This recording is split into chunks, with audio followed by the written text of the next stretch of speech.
राज्य स्तरीय जोग दिवस पालन करा जाउची एवं आमे अछु कलिंग स्टेडियम रे कैंपसन शंकर अछि कहबी सीधा सड़क चित्र देखिया पई वर्तमान सुधा एठी पाखापाखि 7000 रु अधिक लोक माने एठी एकाठी हेइचंती एवं ता सहित मुख्यमंत्री सहित क्रीड़ा मंत्री अच्छी अन्य मंत्रीगण अच्छा सचिव माने अच्छा विभिन्न राजनेता माने अच्छा समस्ते सकाळु सकाळु आसिकी सकाळ 5टारू जोग करने कि समस्ते एकाठी होती आपड़ जमी जानते जोग सहित आज विश्व संगीत दिवस प्रथम फ्लूट्स बंशी वादन वर्तमान जातीय संगीत और राज्य संगीत गान करागला वर्तमान समय मुख्यमंत्री और क्रीड़ा मंत्री मंच उपर अच्छा वर्तमान किसी औपचारिकता परे जोग सामूहिक भाव जोग आरंभ हम आम कहीपर कि राज्य स्तर में कौभली भाव सारा राज्य में जोग को कौभली भाव समस्ते केमती जोग दिवस को पालन करेंगे और जोगर उपकारिता कौन रही आप जानते ओडिशार पारंपरिक भाव आप देखिए वर्ष वर्ष धरिकी आम कहीपर शह शह वर्ष धरिकी जो साधु सत मैंने थे समस्ते जोग को आदरी नहीं जोग द्वारा शरीर किभली सुस्थ रही मानसिक शांति तार जो निदर्शन आप ओडिशा देखिं ओडिशार वर्तमान समय भारत सरकार कथा कहतु राज्य सरकार कथा कहतु समस्ते केमती जोग को केमती जातीय स्तर में अंतर्जातीय स्तर में केमती पहुंचा जाई परिबो जोगर जो उपकारिता अच्छी ताहा केमती प्रत्येक घरे पहुँचब ताकू नहीं वर्तमान समय ये गोटे बड़ प्रयास करा जायछि राज्य सरकार तरफ आजिर जो विषय वस्तु रही सुस्थ वार्धक्य निमंते जोग जितेबाला वार्धक्य समय आसूची से समय केमती लोक मैंने सुस्थ रही पारे ताकू नहीं केमती जोगरे कौन कौन सब रही आज जो विषय वस्तु रही निश्चित भाव जो जो माने वार्धक्य अच्छा से स्थिर कराई रखा जाइए आप देखिए मुख्यमंत्री समस्त समस्ते आज उपस्थित अच्छा आप देखु चीफ सेक्रेटरी अच्छा अनुगर्ग अच्छा उन्नयन कमिशनर अच्छा अन्य पदाधिकारी माने अच्छा समस्त को आज राज्यस्तरीय जोग दिवस देखा मिलूँ वर्तमान समय मुख्यमंत्री वार्ता दौरान कि किभली भाव आज जोग दिवस पालन करा जोगर कौन महत्व रही मुख्यमंत्री वर्तमान समय वार्ता दौरान या परे मुख्यमंत्री वार्ता पर आरंभ जोग प्रशिक्षण आरंभ हम कही रखे ये जो कलिंग स्टेडियम रे जो राज्यस्तरीय जोग समारोह आयोजन करा आप जानते जो प्रिय छात्र छात्रीगण जोगप्रेमी एटी उपस्थित समस्त भाई और भौणी मैंने एवं गणमाध्यम समस्त प्रतिनिधि वृंद समस्त को नमस्कार सुप्रभातम। आज होउछि अंतर्जातीय जोग दिवस। यही अवसर में मुझे समस्त को मोर हार्दिक शुभेच्छा और अभिनंदन जनाऊँ। आज पवित्र और गौरवमय अवसर रे एठारे उपस्थित समस्त जोग साधक विशिष्ट अतिथि युवपीढ़ी क्रीड़ाविद मातृशक्ति छात्र छात्री एवं ओडिशावासी को पुणी आउ थे मु समस्त को हार्दिक अभिनंदन और शुभेच्छा जनाऊँ। अंतर्जातीय जोग दिवस केवल एक स्वतंत्र ये दिवस नुहे बरं यह आमर स्वास्थ्य एवं आमर मानसिक संतुलन आध्यात्मिक चेतना और सामाजिक समन्वयर एक विश्वव्यापी महोत्सव। यही दिवस आमको साहित्य संस्कृति और जीवन दर्शनर गौरवमय परंपरा सहित आम समस्त को आग को अर्थात आम भविष्य को सुंदर रखापी आमको आग को ये प्रेरणा दे था। जोग होउछि भारतर प्राचीन ज्ञान परंपरार एक अमूल्य उपहार। हजार हजार वर्ष पूर्व आम मुनि ऋषि माने मानव जीवनर से सामग्रिक विकास पाई जो जीवन दर्शन और साधना पद्धति आम पर पीढ़ी विकसित करथिले जोग ताहार एक उज्जवल उदाहरण। यह केवल शरीर को सुस्थ रखिबार केवल उपाय नुहे बा केवल शारीरिक केवल खाली व्यायाम नुहे बर मन बुद्धि चेतना और आत्मार संतुलन बजाय रखी सुस्थ जीवन यापन करिवार एक संपूर्ण विज्ञान। जोग केवल एक व्यायाम किंबा केतेक आसन मध्य यह केवल सीमित नुहे शारीरिक व्यायाम ठारू यार स्थान बहु उपरे। शारीरिक बौद्धिक मानसिक एवं आध्यात्मिकतार एक अपूर्व ये संगम हेउछि जोग।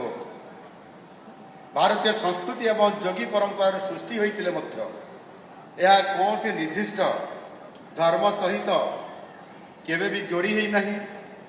शरीर आत्मा एवं चिंतन ये शक्ति को उद्बोधन करुथुबा ये जोग आज जाति धर्म वर्ण निर्विशेष समस्तंकर द्वारा संपूर्ण भाव में आज विश्व दरबार में आदृत हो पारी।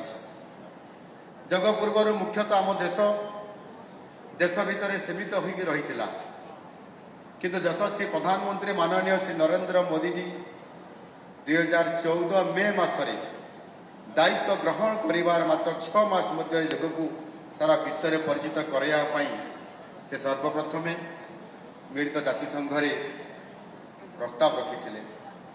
विश्वर 177 देशर समर्थन सहित यही प्रस्ताव गृहीत होइतिला एवं 2014 डिसेम्बर मास 11 तारिख रे जातिसंघ प्रति वर्ष जून मास 21 तारिख को अंतर्जातीय जोग दिवस भाव पालन करने घोषणा करिथिला। यह भारत सांस्कृतिक ऐतिह्यर विश्वस्तरीय स्वीकृतिर एक ऐतिहासिक उदाहरण। आज पृथ्वीर प्राय सबु देश में कोटी कोटी लोक आग्रह और उत्साह सहित जोग को निज जीवनर अंश भाव आज से ग्रहण कर प्रत्येक भारतीय अत्यंत गर्व एवं गौरवर विषय। माननीय प्रधानमंत्री सर्वदा कहते जे जोग केवल व्यायाम नुहे यह जीवन एक पूर्ण दर्शन जहाँ मनीष को निज सह समाज सह एवं प्रकृति सह ये जोड़ी थाए। मु अत्यंत आनंदित जे आज ओडिशार समस्त जिले में लक्ष लक्ष लोक यही जोग दिवस पालन में सामिल होती एवं आज आम कलिंग स्टाडियम रे ये पवित्र अवसर रे प्राय 15,000 रु अधिक आम समस्ते जोग प्रेमी एवं एठी प्राय ये भुवनेश्वर समस्त प्रशासनिक अधिकारी आम मंत्री परिषद सदस्य माननीय सांसद विधायकगण पूर्वतन सांसद विधायकगण एवं एटी उपस्थित विभिन्न एनजीओ सहित जोड़ी होता एवं विशेष करके भुवनेश्वरवासी हिसाब से जो मैंने नियमित भाव में विभिन्न स्थान में पार्क रे विभिन्न जगह जो मैंने जोग कर आज समस्ते आज आम सरकार तरफ जिते बड़े आपण निमंत्रण करागला आपण मैंने समस्ते सहोदय सहित ये आसी उपस्थित होगी एक सामूहिक ये अंतर्जातीय जोग दिवस अवसर रे कार्यक्रम में सामिल हवा यह निश्चित भाव में अत्यंत ये आनंदर विषय। ये कौन से सहरांचल हो कि ग्रामांचल हो शिक्षानुष्ठान हो कि क्रीडानुष्ठान हो सरकारी कार्यालय हो कि सामाजिक अनुष्ठान सबुठारे जोग प्रति लोकंकर अपूर्व आग्रह और उत्साह देखा मिलूँ एवं धीरे धीरे जोग प्रति लोकंकर भावना एवं यह निज जीवनर अंश भाव ग्रहण करने समस्ते प्रस्तुत होती एवं आज जो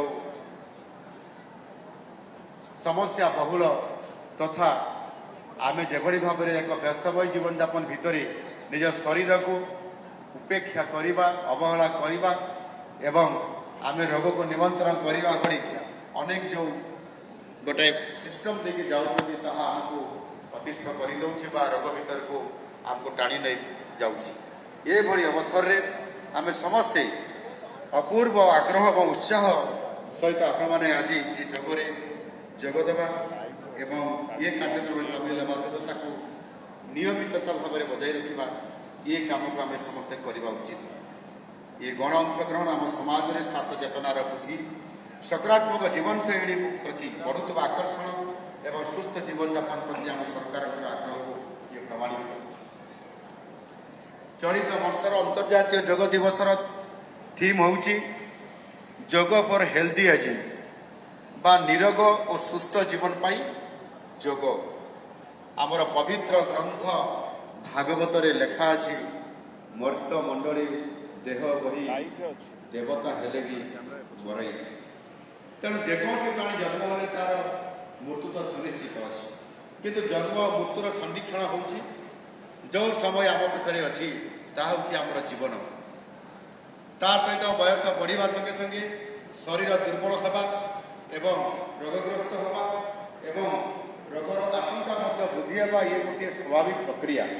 ତେଣୁ ଆମ ଜୀବନର ସୁସ୍ଥ ରହିବା ହେଉଛି ଆମ ଜୀବନର ବଡ଼ ସାର୍ଥକତା। ନହେଲେ ସାରା ଜୀବନ ଆମର ବ୍ୟର୍ଥ ହୋଇଯିବ ଏବଂ ମୂଲ୍ୟହୀନ ମଧ୍ୟ ହୋଇଯିବ। ସେଥିପାଇଁ ଆମ ସମସ୍ତଙ୍କୁ ନିଜ ସ୍ୱାସ୍ଥ୍ୟ ବିଷୟରେ ସଚେତନ ହେବାକୁ ପଡ଼ିବ ଏବଂ ସୁସ୍ଥ ରହିବାକୁ ନିୟମିତ ଭାବରେ ଆମେ ଉଦ୍ୟମ କରିବା ପାଇଁ ପଡ଼ିବ। ରୋଗ ହେଲେ ଚିକିତ୍ସା ପାଇଁ ଅନେକ ପଦ୍ଧତି ରହିଛି, କିନ୍ତୁ ନିରୋଗ ଜୀବନଯାପନ ପାଇଁ ଆମର ପ୍ରଚେଷ୍ଟା ଇଏ ସବୁବେଳେ ଜାରି ରହିବା ଉଚିତ। ମେଡିସିନ ଅଛି, ଡାକ୍ତର ଅଛନ୍ତି, ବୈଦ୍ୟ ବି ଅଛନ୍ତି ଏବଂ ସେମାନେ ଅଛନ୍ତି ବୋଲି ରୋଗକୁ ନିୟନ୍ତ୍ରଣ କରିବା ସବୁଠାରୁ ବଡ଼ ବୁଦ୍ଧିମାନର କାମ ହେଉଛି ଯୋଗ। ଏଣୁ ସୁସ୍ଥ ଜୀବନଯାପନ ପାଇଁ ଆମେ ପ୍ରତିଦିନ କିଛି ନା କିଛି ଉଦ୍ୟମ କରିବା ଆବଶ୍ୟକ।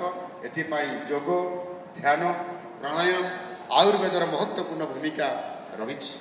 ଆମେ ଯଦି ନିୟମିତ ଭାବେ ଏଗୁଡ଼ିକ ପାଳନ କରିବା ପାଇଁ ପ୍ରତିଦିନ ଆମେ କିଛି ସମୟ ଦେଇପାରିବା, ଗୋଟିଏ ଘଣ୍ଟା ହେଇପାରେ, ଅଧଘଣ୍ଟା ହେଇପାରେ, 20 ମିନିଟ୍ ବି ହେଇପାରେ, ଆମେ ନିଶ୍ଚୟ ସୁସ୍ଥ ଜୀବନଯାପନ କରିବା ପାଇଁ ଆଗକୁ ବଢ଼ିବା ଏବଂ ଆମ ଜୀବନକୁ ସରସ ସୁନ୍ଦର କରି ଗଢ଼ି ତୋଳି ପାରିବା। ଆଜିର ଏହି ବିଷୟବସ୍ତୁ ଆମ ସମସ୍ତଙ୍କର ପାଇଁ ଅତ୍ୟନ୍ତ ପ୍ରାସଙ୍ଗିକ, କାରଣ ଯୋଗ ସମସ୍ତଙ୍କ ପାଇଁ। ଏହାର କୌଣସି ବୟସ ସୀମା ନାହିଁ, କୌଣସି ଧର୍ମ କିମ୍ବା ଜାତିର ସୀମା ନାହିଁ। ଶିଶୁ, ଯୁବକ, ମହିଳା, ବୟୋଜ୍ୟେଷ୍ଠ ସମସ୍ତେ ଅର୍ଥାତ୍ ସବୁ ବୟସର ବ୍ୟକ୍ତି ଯୋଗର ଲାଭ ନେଇପାରିବେ, ନିୟମିତ ଭାବରେ ଯୋଗ କରିପାରିବେ। ଆପଣଙ୍କୁ ଜଣେ ଫିଟନେସ୍ ବିଶେଷଜ୍ଞ ହେବା ଦରକାର ନାହିଁ। ପ୍ରତିଦିନ କିଛି ସମୟ ପାଇଁ ଯୋଗ ଦେଲେ, ଆପଣମାନେ ଯୋଗ ପାଇଁ ଯୋଗ ଦେଲେ ନିଜ ଜୀବନର ଅସାଧାରଣ ପରିବର୍ତ୍ତନ ଅନୁଭବ ନିଶ୍ଚିତ ଭାବରେ କରିପାରିବେ। ଆପଣ ଆଜି ଦେଖୁଥିବେ ଯଶସ୍ୱୀ ପ୍ରଧାନମନ୍ତ୍ରୀ ଆଜି ଏ ଯୋଗକୁ ଆପଣେଇବା ସହିତ ନିଜ ଜୀବନର ସବୁଠାରୁ ସହଜ ସୁନ୍ଦର ଏବଂ ଆଜି ସାରା ବିଶ୍ୱକୁ ନେତୃତ୍ୱ ଦେବା ପରିପ୍ରେକ୍ଷୀରେ ଯୋଗ ହେଉଛି ତାଙ୍କର ସବୁଠାରୁ ଶ୍ରେଷ୍ଠ ଶାରୀରିକ ବ୍ୟାୟାମ ମଧ୍ୟ ଏବଂ ତାଙ୍କର ମାନସିକ ବ୍ୟାୟାମ ମଧ୍ୟ ଏବଂ ଆମ ସମସ୍ତଙ୍କୁ ଏକ ପ୍ରେରଣାର ଉତ୍ସ ମଧ୍ୟ। ବିଶ୍ୱର ବୟସ୍କଙ୍କର ସଂଖ୍ୟା ଯେତେବେଳେ ବୃଦ୍ଧି ପାଉଛି, ନିରୋଗ ସୁସ୍ଥ ଭାବରେ ଜୀବନ ବିତାଇବା ଏକ ବଡ଼ ଆହ୍ୱାନ ଭାବେ ଆଜି ଆମ ସାମ୍ନାରେ ଛିଡ଼ା ହେଉଛି। ବୟସ ବଢ଼ିବା ସହିତ ରକ୍ତଚାପ, ମଧୁମେହ, ହୃଦରୋଗ, ଗଣ୍ଠିପାତ, ନିଦ୍ରାହୀନତା, ଚିନ୍ତା ଏବଂ ଏକାକୀପଣ ପରି ଅନେକ ଶାରୀରିକ ଓ ମାନସିକ ସମସ୍ୟା ଆମ ବୟୋଜ୍ୟେଷ୍ଠ ନାଗରିକମାନଙ୍କର ଜୀବନକୁ ଆଜି ପ୍ରଭାବିତ କରୁଛି।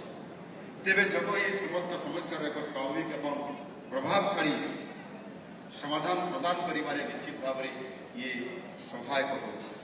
ବିଶେଷ ଭାବରେ ଆମ ବୟୋଜ୍ୟେଷ୍ଠ ନାଗରିକମାନଙ୍କୁ ଅନୁରୋଧ କରିବି ଯେ ସେମାନେ ନିୟମିତ ଭାବେ ଯୋଗ ଏବଂ ପ୍ରାଣାୟାମକୁ ନିଜ ଜୀବନର ଅଂଶ ଭାବେ ଗ୍ରହଣ କରନ୍ତୁ। ସେମାନଙ୍କର ଅଭିଜ୍ଞତା, ଜ୍ଞାନ, ଆଶୀର୍ବାଦ ଆମ ସମାଜର ଇଏ ହେଉଛି ଅମୂଲ୍ୟ ସମ୍ପଦ। ସେମାନଙ୍କର ସୁସ୍ଥତା ହିଁ ସମାଜ ପାଇଁ ଅତ୍ୟନ୍ତ ଆବଶ୍ୟକ। ଆମର ଯୁବବର୍ଗମାନଙ୍କୁ ମୁଁ କହିବାକୁ ଚାହେଁ, ଆପଣମାନେ ହିଁ ଓଡ଼ିଶାର ଭବିଷ୍ୟତ। ଆପଣମାନଙ୍କର ଶକ୍ତି, ସୃଜନଶୀଳତା ଓ ସାମର୍ଥ୍ୟ ଉପରେ ଆମ ରାଜ୍ୟର ଉନ୍ନତି ଏବଂ ସମୃଦ୍ଧ ଓଡ଼ିଶା ତଥା ବିକଶିତ ଭାରତ ନିର୍ଭର କରେ। ଆଜିର ଡିଜିଟାଲ ଯୁଗରେ ଯୁବପିଢ଼ି ଅଧିକ ସମୟ ମୋବାଇଲରେ, କମ୍ପ୍ୟୁଟରରେ, ସୋସିଆଲ ମିଡ଼ିଆରେ ଆମେ ପ୍ରାୟ ସମସ୍ତେ ବିତାଉଛନ୍ତି। ଏହା ଶାରୀରିକ କ୍ରିୟାକଳାପକୁ କମାଇବା ସହ ମାନସିକ ଚାପ ଇଏ ନିଶ୍ଚିତ ଭାବରେ ସୃଷ୍ଟି କରୁଛି ଓ ଶରୀରରେ ଅସନ୍ତୁଳିତ ବଢ଼ାଉଛି। ଏଭଳି ପରିସ୍ଥିତି ଯୋଗୁଁ ଆପଣଙ୍କର ପାଇଁ ଏକ ଅମୂଲ୍ୟ ସାଥୀ ନିଶ୍ଚିତ ଭାବରେ ହେଇପାରେ। ମୁଁ ଚାହେଁ ଯେ ଓଡ଼ିଶାର ପ୍ରତ୍ୟେକ ଯୁବକ ଯୁବତୀ ଏବଂ ଛାତ୍ରଛାତ୍ରୀମାନେ ପ୍ରତିଦିନ ଅତି କମରେ 20ରୁ 30 ମିନିଟ୍ ପାଇଁ ସମୟ ବାହାର କରନ୍ତୁ ଏବଂ ନିୟମିତ ବିଭିନ୍ନ ସ୍ଥାନରେ ଘରେ ହେଉ ବାହାରେ ହେଉ ପାର୍କରେ ହେଉ ଖେଳ ପଡ଼ିଆରେ ହେଉ ଷ୍ଟାଡିୟମରେ ହେଉ ଆପଣମାନେ ଯୋଗାଭ୍ୟାସ କରନ୍ତୁ। ଏହା ଆପଣଙ୍କ ଜୀବନରେ ନୂତନ ଶକ୍ତି ଉତ୍ସାହ ଏବଂ ଆତ୍ମବିଶ୍ୱାସ ଭରିଦେବ ଏବଂ ଆପଣଙ୍କର ପାଇଁ ସଫଳତା ଆଣିବାରେ ଇଏ ନିଶ୍ଚିତ ଭାବରେ ମାର୍ଗଦର୍ଶନ ଦେଇପାରିବ। ଓଡ଼ିଶାରେ ଯୋଗର ପ୍ରସାର ପ୍ରଚାର ପାଇଁ ଆମ ସରକାର ବଦ୍ଧପରିକର। ଆୟୁଷ ମନ୍ତ୍ରଣାଳୟ ପକ୍ଷରୁ ଜଟଣୀର ବିଞ୍ଝଗିରିଠାରେ 20 ଏକର ବିଶିଷ୍ଟ ଅଞ୍ଚଳରେ ଏକ ଅତ୍ୟାଧୁନିକ ଯୋଗ ଏବଂ ନେଚୁରୋପାଥି ଅନୁଷ୍ଠାନ ମଧ୍ୟ ଆମ ସରକାର ନିର୍ମାଣ କରୁଛନ୍ତି। ପ୍ରଧାନମନ୍ତ୍ରୀ ମୋଦିଜୀ ଏହାର ଶିଳାନ୍ୟାସ କରିଥିଲେ। ଆୟୁଷ ସ୍ୱାସ୍ଥ୍ୟ ସେବା ବ୍ୟବସ୍ଥାକୁ ସୁଦୃଢ଼ କରିବା ପାଇଁ ଆମ ସରକାର ଗଜପତି, ମାଲକାନଗିରି ଏବଂ ରାୟଗଡ଼ାରେ 3ଟି ନୂଆ ଆୟୁର୍ବେଦିକ ମେଡିକାଲ କଲେଜ କରିବା ପାଇଁ ନିଷ୍ପତ୍ତି ନେଇଛନ୍ତି। ଏସବୁ ଅନୁଷ୍ଠାନଗୁଡ଼ିକ ରାଜ୍ୟର ଯୋଗ ଆୟୁର୍ବେଦର ଲୋକପ୍ରିୟତା ବୃଦ୍ଧିରେ ନିଶ୍ଚିତ ଭାବରେ ଆଗାମୀ ଦିନରେ ସହାୟକ ହେବ। ଆମେ ସ୍କୁଲ, କଲେଜ, ଛାତ୍ରାବାସ, ଶିକ୍ଷା ପ୍ରଶିକ୍ଷଣ କେନ୍ଦ୍ର ଏବଂ ସହାୟକ ଏବଂ ବିଭିନ୍ନ ସମୁଦାୟ ଭିତ୍ତିକ କାର୍ଯ୍ୟକ୍ରମରେ କର୍ମଶାଳା ଆୟୋଜନ କରି ଯୋଗକୁ ଲୋକପ୍ରିୟ କରୁଛୁ ଓ ଏହାକୁ ନେଇ ବ୍ୟାପକ ଭାବରେ ବିଭିନ୍ନ ଅଞ୍ଚଳରେ ଏହାକୁ ସଚେତନତା ମଧ୍ୟ କରାଯାଉଛି। ଆମେ ଯୋଗକୁ ବିଦ୍ୟାଳୟ ପାଠ୍ୟକ୍ରମ ଏବଂ ଜନସ୍ୱାସ୍ଥ୍ୟ କାର୍ଯ୍ୟକ୍ରମରେ ଅନ୍ତର୍ଭୁକ୍ତ କରିବାକୁ ମଧ୍ୟ ପଦକ୍ଷେପ ଆଗାମୀ ଦିନରେ ରହୁଛି। ଆମ ସରକାର ଲକ୍ଷ୍ୟ ହେଉଛି ଏକ ସୁସ୍ଥ ସଶକ୍ତ ଆତ୍ମନିର୍ଭରଶୀଳ ଏବଂ ସମୃଦ୍ଧ ଓଡ଼ିଶା ଗଠନ କରିବା। ଏହି ଲକ୍ଷ୍ୟ ହାସଲରେ ଯୋଗ ଏକ ଗୁରୁତ୍ୱପୂର୍ଣ୍ଣ ମାଧ୍ୟମ ହୋଇପାରିବ। ମୁଁ ଭାରତ ସରକାରଙ୍କର ଆୟୁଷ ମନ୍ତ୍ରଣାଳୟକୁ ଧନ୍ୟବାଦ ଦେଉଛି, ଯେଉଁମାନେ ଯୋଗର ପ୍ରଚାର ଓ ପ୍ରସାର ପାଇଁ ନିରନ୍ତର ଭାବେ ବିଭାଗ ତରଫରୁ ଏବଂ ସମସ୍ତଙ୍କ ତରଫରୁ ପ୍ରତିନିଧିତ୍ୱ କରିକରି ଏ କାର୍ଯ୍ୟକ୍ରମକୁ ପୁରା କରିବା ପାଇଁ ପ୍ରୟାସ କରୁଛନ୍ତି। ସେହିପରି ରାଜ୍ୟର ସମସ୍ତ ଯୋଗ ଶିକ୍ଷକ, ସ୍ୱେଚ୍ଛାସେବୀ, ସାମାଜିକ ସଂଗଠନ ଏବଂ ଅନୁଷ୍ଠାନମାନଙ୍କୁ ମଧ୍ୟ ମୋର ଆନ୍ତରିକ ଅଭିନନ୍ଦନ। ଆସନ୍ତୁ ଆମେ ଏକ ସୁସ୍ଥ ସଚେତନ ଶାନ୍ତିପୂର୍ଣ୍ଣ ଏବଂ ସମୃଦ୍ଧ ଓଡ଼ିଶା ଗଠନ ତଥା ବିକଶିତ ଓଡ଼ିଶା ଓ ବିକଶିତ ଭାରତ ଗଠନ କରିବା ପାଇଁ ଏବଂ ଯୋଗକୁ ଏକ ଜନ ଆନ୍ଦୋଳନରେ ପରିଣତ କରିବା, ସମାଜର ପ୍ରତ୍ୟେକ ବର୍ଗର ଲୋକଙ୍କୁ ନିରୋଗ ସୁସ୍ଥ ରଖିବା ପାଇଁ ନିରନ୍ତର ପ୍ରୟାସ ଜାରି ରଖିବା। ଧନ୍ୟବାଦ। ବନ୍ଦେ ଉତ୍କଳ ଜନନୀ, ବନ୍ଦେ ମାତରମ୍।